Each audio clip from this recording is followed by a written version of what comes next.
Yo, yo, yo. Oh, shit, man. Yo, this is a good one, man. Yo, this shit is mad weird for me. You know why? It's like, right now, right? It's 60 degrees in the middle of summer. Yo, it's your energy. It's your UFO. It's the UFO shit, man. I got my boy UFO Fev, yo. What's up, brother? Thank you for having me. Yo, what's up, man? Thank you, brother. More love.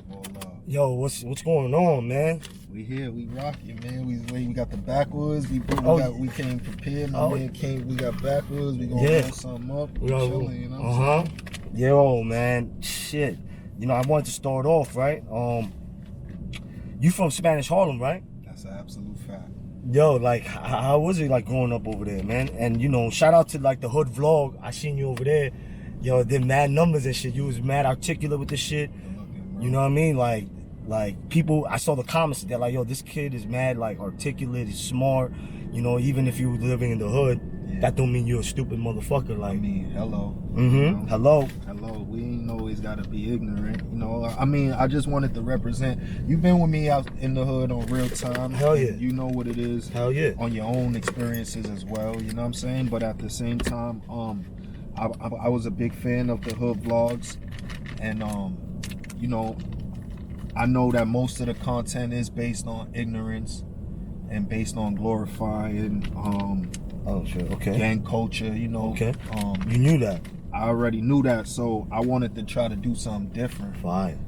You know what I'm saying? That's I wanted to bring it to a perspective. They may be one or two I saw where it was dudes that gave it to them like that. Right. And I kind of was like, it gave me the inspiration to be like, yeah, I'm gonna do it in a sense to where like I give the actual history of the neighborhood as opposed to like the politics, because I'm not really involved in a lot of the politics. Fine. You know what I'm saying? Like that ain't really got nothing to do with us. Right. We stay where we at. Nobody brings it our way. It goes about its business. The hood rotates how it rotates. So it'd be false of me to act like we fully involved with what's going on. Maybe my little cousins are, but even I can't even speak on that. You know what I'm saying? Right. So it'd be even your cousins, you can't even speak on that. I can't even speak on that. That just shows you know what that I'm saying? Like, you just away from the bullshit. Yeah, that street politics shit. I ain't really got nothing to say about nothing. So I was just trying to give them the perspective of someone who actually grew up there and knew what it was like. Right. Knowing the neighborhood and what's going on and just being outside, and not just the violent moments or the drug dealing moments, but like the actual moments. Like the shit we used to really do. Right. You know what I'm saying? Right. Like the moments we rode bike 10 deep. You know what I'm saying? The moments we played the other side in basketball. Right. The moment we hung out with them girls from up the block and we brought them to the hood. Or, you know what I'm saying? The moments, those moments, aside from all that, you know, negative vibes. Right. And it's in the music all the time too, you know what I'm saying? So it don't really gotta be 24/7. So then how did you like, how did you come up like that then? Like, you know, being around all this madness and, you know, poverty and, you know, like how did you, like, you know, your head above water? Like how did you do that? Like, is it family? Is it like... I mean, I didn't know I was keeping my head above water. You know, most of the time you do get caught up in some stuff. I personally have been in some stuff. My people have been in some stuff, but you know, it's not constant. We didn't make it a consistent thing to be like always in drama. Right. I wasn't just, you know, like although drama's constant in family, you know, obviously everybody's family got drama, and then drama's also constant in, you know, poor neighborhoods or any neighborhood for that fact, but especially more so in like those certain environments, is drama, is constant drama. So for the most part, you either like decide you want to continue the drama or you want to like not have drama. You know, so that brings you to start going other places. We traveling to other neighborhoods, hanging out in other boroughs in Queens, and going over here and doing this because you just don't want to be around the drama. So you know, that leads you to go to school. Some dudes went to college just to get out the hood. You know, so it's like those experiences, that's how you keep yourself level, by trying to like understand you don't want drama. But some dudes like the drama. Oh yeah, for sure. You know, some dudes like the intensity of walking around with grips and being on point and but I was like behind that. you. You know what I'm saying? I was like that thrill and It's constant, twin. Like, you Right. know, Right. I remember my cousin telling me they better we call with it than without it. You know what I'm saying? Like, so it's like that constant drama, waiting for something to happen. Like, it don't matter. You know what I'm saying? So we grow out of that. We grow out of that eventually. You know what I'm saying? Some of us don't, unfortunately, but you know, for me, we were so in it that it was like, you know, I don't want to see none of my cousins or my friends in bad situations. I'm out of here. Right.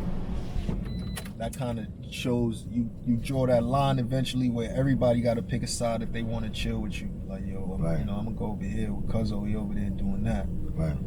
You know, you got to tighten up. You come over here because I'm hanging out with the music people now. Or I'm going to this kind of event. Right. You got to be on point. Yeah. So like, we not doing that over here. You know what I'm saying? I remember having some people don't understand that. I had to have a talk with the homies. Like, yo, bro, listen. One time we was around crack and stuff, and like, when I say crack, Fat Joe is like, he was picking up their trap phones. Like, yo, I'll be right. You know what I'm saying? I had to have, you know, when the day was over and we got solo, I had to pull everybody aside. Like, yo, bro, listen, we not doing that no more. Right. That's fine. That's a good leader. Like, not here, not in front of these kind of people. Like, everybody know what kind of people we are. We don't have to show them, bro. Right. Right. Like, if you can't answer that call, you don't got to be there. You know what I'm saying? Tell them you know, just text. You don't got to show them. You don't got to be at, all you kept hearing is 3 or 4 dudes step to the side. Hello? Yeah, I'm not in the ground right now. Right. Yo, call Ron, call this, yo. Call. Yeah. Like, yo, bro, come on. Right. We're not even in that type of time right now. We hanging around. We trying to elevate. Right. You know what I'm saying? That shit is petty shit. Keep that shit over there. That's just gonna make me hot. You gonna come here, we know we working this. Right.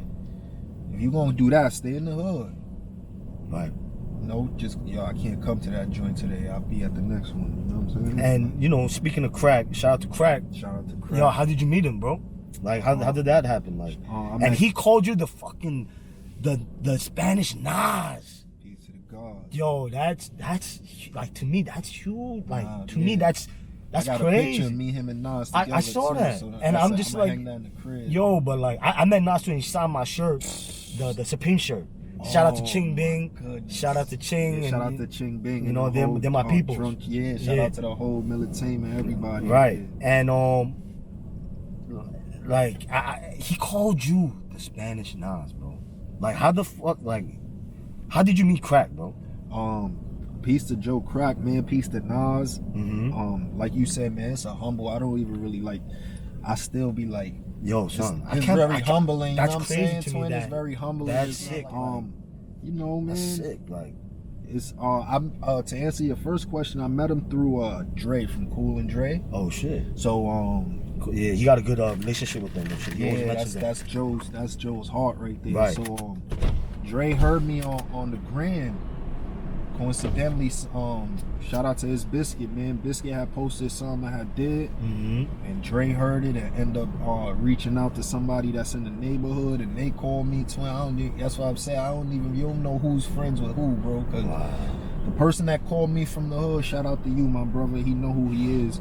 I would have never expected. I didn't know he had those relationships. You know what I mean? Yeah. So peace to him for channeling that through. And Dre, told me that he rocked with it. And that he wanted it that he rocked with me, and that he passed the music to Joe, and Joe wanted to meet me, twin. And it was over after that?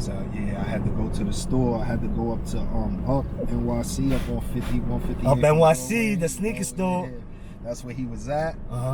And I went and met him there, twin. And it's been bulletproof love ever since. You know, the experience was an experience. We hung out for maybe 3 or 4 hours the first day.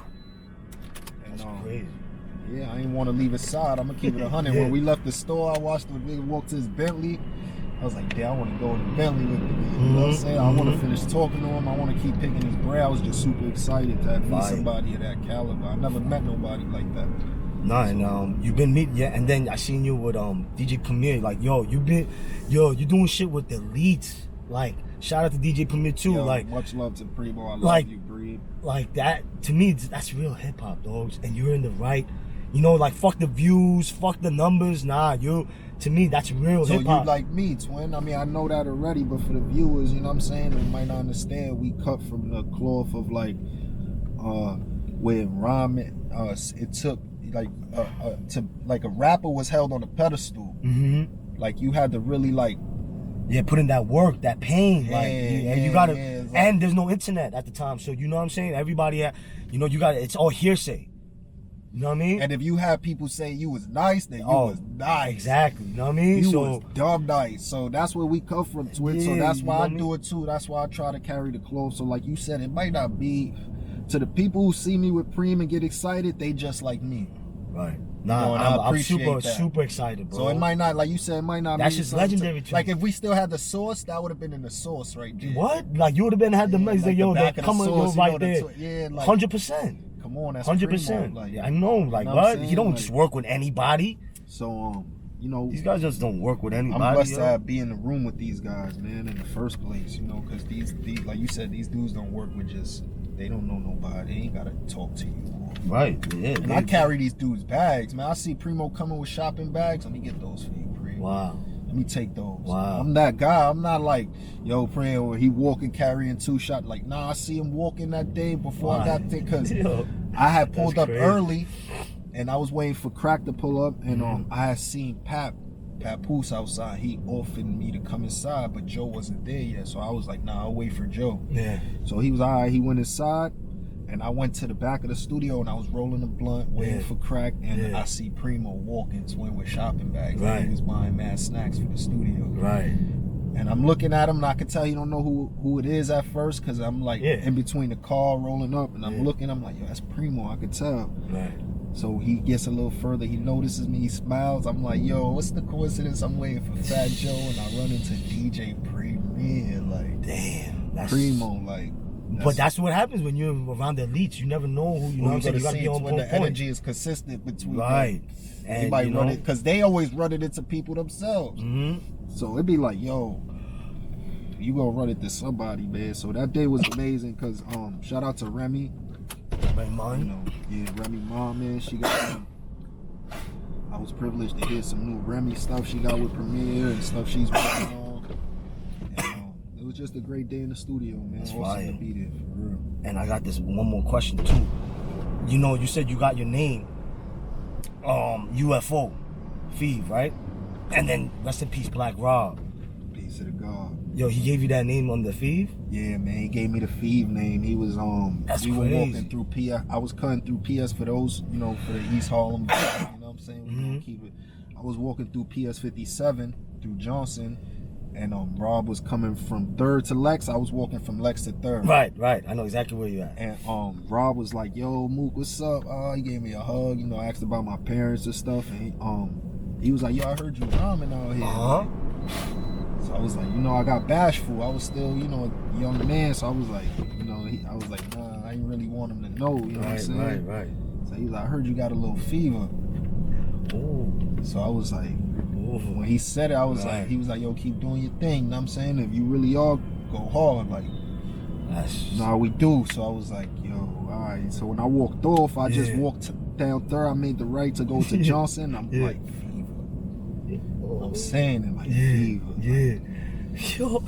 Like, yeah, that's it. It's fever. You know what I'm saying? Like, I'm fever. Wow. And then how did you get the UFO part then? So my tattoo artist I was just learning a lot about artists, and then studying the 5 percenters. Like, I was learning about all that shit. And then the way I was my tattoo artist one day told me cut it short, like, yo, just be Fev. Like, it sounds better. Like, just be Fev. So I was like, all right, but I wanted to add, like, something. I didn't want, I needed it to be something. Right. Few syllables. Right. And I was like, yo, I kept noticing that every time I rapped, people, like, I was doing ciphers and stuff and doing little freestyles, and people would be like, yo, we never seen nothing like, you know, they always be somebody who'll be like, damn, I never seen a Puerto Rican kid that rhyme like that. Like, You know, because they was I So was you Puerto Rican, 100% Puerto Rican? 100% Puerto Rican. And, shout out to the Boricuas. Yeah, I used to be a little, you know, I didn't have long hair all the time, so I used to have the skin fade. Yeah. And I was letting it grow a little bit. Yeah, I seen you. You had to let it grow. Yeah, so I had to let it grow. I was like, yo, who's this guy? I thought he was on some like rock a star. Bobby Suave. Yeah, shit, you know, that's so like, people wasn't expecting me to rhyme right. like that, twins. But when I would rhyme, niggas would be like, oh shit, their jaw just dropped. Yeah, like, what the fuck? Oh shit, like yo, I never seen none. So I was like, oh, it's the unidentified flowing object. Niggas never seen it like that. You know what I'm saying? So I just planted the UFO in front of it. Yo, that shit is crazy. And then you did tell me too, you know, this is from the soul, right? This is everything's from the soul. You said, and you know, this is like, I'm a sneakerhead at heart, you know what I mean? And then you told me that, you worked at a sneaker store before? Yeah, man, I worked in 2 sneaker stores on Third Ave. I worked at Mr. G's. And I know Mr. G's. Yeah, I know Mr. G. Those Bruce, rest in peace to Bruce, man. You know, he passed away recently, maybe like 2 years ago. That's the dude who used to be behind the counter. For those out there who ever shopped at Mr. G's, skinny dude who used to just be funny, screaming at people. Right. He's the one who gave me my job, man, and the owner, Mr. G too. And Danny K Fashion, Danny K's. I used to work at Danny's, man. Shout out to Danny, cause. So what was the sneaker culture for you in Spanish Harlem, like, you know, like with coming up and shit? Oh man, it was everything. I'm gonna be all the way 100, twin. It was everything, bro. It was everything. Everything in my life to this day revolves around sneakers and getting fly and fashion to this life. Yeah. Like sneakerhead culture is new. We didn't call each other that. We were just like. It's Harlem. There was no name for what we was doing, so we was just buying sneakers. Like, like my mom's. I was like 14, and my mom's was always like on some teaching independence. So like my mom's would buy me like, cause even before I bought my own stuff, like everybody was in the streets, so everybody always bought us like if my uncle bought me a pair of kicks, it was like the new. You know, whatever was out. If my moms came and saw me and because I was raised by my grandmom, so she wasn't buying me nothing. So like if anybody would visit me and see I needed some, they would buy me the newest thing. You know what I'm saying? Like, oh, he needs some sneakers. Let me go get him. And then so that's always was in my. I was always having shit. And then as far as I can remember, twin, when I was able to buy my first pair of sneakers, like my own pair of sneakers. It was the blue pennies. The foams? Yeah. Yo, and Harlem was big on foams. Yo, it was the pennies. I bought them on 116. That shit was like $200 at the time too. That shit was mad expensive, bro. My decision, I spent my whole. I had a job. I was working. I was a lifeguard. Damn, you was doing mad different shit. Yeah, my swimming. Uncle, you know how to swim and shit. Yeah, we was me and my cousins and like a few of the homies from the neighborhood, we was all in the boys club. And I had an uncle who ran the pool in the boys club, and he told us like, y'all not gonna be in the streets, I'm gonna get y'all jobs. Fine. So shout out to him. Yeah, shout out to my Uncle Nick. He did a program where, and this is my aunt's baby father. He's still like, I still call him Uncle Nick and shit. He was a good role model. He did a program to where like he was teaching us to get certified as lifeguards. Oh shit. So you certified? Yeah. Instead of having to go through somebody else, you went through him. He was doing it. So we gave him he made all of us give him 125. If we ain't have the 125, he put it up for us, and we had to give it to him in our first check. Wow. So he made all of us get a job. Like, yo, all y'all come Saturday. That's some real shit. You know what I'm saying? Y'all gonna take the test. Y'all gonna swim. Y'all can have fun, but y'all gonna take the test. We gonna see if you can float for the minute. If you can pull his body out. We need more people like him, man. Yeah, shout out to Uncle Nick, man. Like, so he held it down. He's like made y'all like. You know what I'm saying? Like, shout out to him, man, for real, yo. So even when we was in the streets, everybody had shifts. We would still hold each other down. Like, we would do parties because to do a party, you was getting 60 an hour. So we would do a 3-hour party. Yo, you take this one, I'm gonna do this one. You know what I'm saying? Like, we would hold each other down like that. So I remember getting a check with it, and my decision was between the blue 3-way. You remember the joint that you could have the headphone on it? It was it wasn't the 2-way. It wasn't a sidekick, but there was a 3-way. 3-way. It was like a royal, like a sky blue joint, Motorola joint. It was like some cheap. It was like 200. And I looked across the street, twin, and they had the foams there. I never forget it, bro. And I was with my man. I was like, yo, let's cross the street, see what they got in the sneaker store. And I was like, yo, what size y'all got those in? He was like, yo, we got a 9.5. I was like, yo, let me get the 9.5. I was like, maybe like a 9. I was like, let me get the 9.5. I gave him the 200. My man, Lil Ed, worked in the store. He was like, nah, these is it.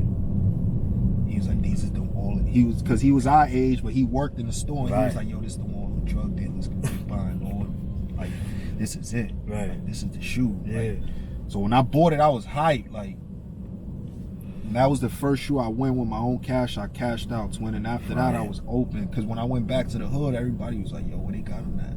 Damn. Where they got those at? Where they got those That feeling at? is crazy too. When everybody look at your feet and be like, yo, Where like, they got those where'd at? you Yeah, like, and the grown men was like, yo, where they got those at, shorty? Where you bought those at?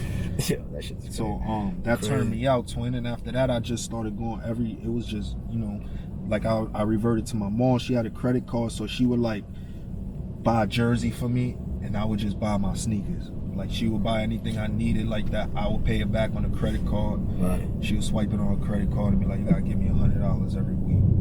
Oh. So I'll go buy myself like a jacket and go buy mad sneakers. What's your sneaker like right now? What do you like right now? Like coming up right now? Like I dunks are love hot, everything, man. Yeah, the dunks Dunks is are hot. amazing. I like the dunks, man. The Air Forces, they've been dropping on fire, bro. Right. I just bought I got the popcorn joints. I got the popcorn. Oh, yeah, joints. the popcorn Air Force Ones. Yeah, I seen that. bro, The them 98s, the 95s came out too with the popcorns too. Yo, the Air Force Ones are amazing. I caught those. I caught the Japanese designer, the joints with the paint on the side. They got the big brown sole. Pardon me, I can't pronounce the name right now. I think I know what you're talking about too. But they just I caught those. And you know, I got the white with the brown bottom. right. And like, you know, this is from the soul. So like, you know, I appreciate everything you've been doing, bro. And like, you know, I've been watching all your moves. Like, this shit is fire, bro. Rocking, bro. And you know, when you hit me, I was like, nah, that's. So as soon as I got time, I'm gonna link with my family. come on, man. You know what I'm saying? And I got something special for you. Nah. I'm not a good gift getter. I start blushing and Nah, shit like come that. on, man. This is from the soul, man. Yo, hold on. Nah, yo, man, you gotta stop, bro. Oh man, you gotta stop. Yo, Nah, Kobe. man, chill. Yo. you know, Del Sol, Kobe's, you know, this is, Yo, can I say something? say something. This is my first pair of Cobes, man. Yo, first time, yo, this shit is for the summertime. I've never been able to get a pair of Kobe's, bro. Yo, for this the summertime. Is crazy. This is for the summertime, brother.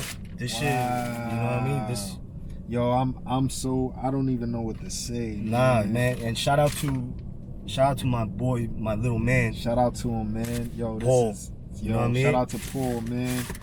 Yo, I've never had. It's only right we in Flushing, Queens. Flushing, Queens, in the Meadows, yo, man. UFO in the building. Kobe's, you know Come what I'm on, saying? dogs. Yo, I've never Yo. had a pair of Kobe's, and it's not because I don't like them. They just very, very hard to get. Right. And I wasn't getting them early. I ain't gonna lie, I wasn't Right. getting them early when they was available, because I know they was widely available early on, but.